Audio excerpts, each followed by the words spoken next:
Petroleum मसनूआत की कीमतों में रद्दोबदल। पेट्रोल की कीमत में ₹1.45 का इजाफा। वजारत खजाना की जानिब से ये तफसीलात जारी की गई हैं। पेट्रोल की नई कीमत ₹237.43 फ़ी लीटर हो गई।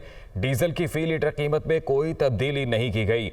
मिट्टी के तेल की कीमत में ₹8.30 फ़ी लीटर कमी। नई कीमत ₹202.02 मुकर्रर। लाइट डीजल की कीमत में ₹4.26 फ़ी लीटर कमी। लाइट डीजल की नई कीमत ₹197.28 फ़ी लीटर मुकर्रर कर दी गई है। नोटिफिकेशन जारी कर दिया गया है। पेट्रोलियम मसनूआत की नई कीमतों का इतलाक रात 12 बजे हो चुका है। पेट्रोलियम मसनूआत की कीमतों में रद्दोबदल। पेट्रोल की कीमत में ₹1.45 का इजाफा। पेट्रोल की नई कीमत ₹237.43 फ़ी लीटर हो चुकी है। वजारत खजाना की जानिब से नोटिफिकेशन जारी कर दिया गया है। डीजल की फ़ी लीटर कीमत में कोई तब्दीली नहीं की गई। मिट्टी के तेल की कीमत में ₹8.30 फ़ी लीटर कमी। नई कीमत ₹202.02 मुकर्रर की गई है। लाइट डीजल की कीमत में ₹4.26 फ़ी लीटर कमी की गई है। लाइट डीजल की नई कीमत ₹197.28 फ़ी लीटर मुकर्रर की गई है। पेट्रोलियम मसनूआत की नई कीमतों का इतलाक रात 12 बजे से हो चुका है।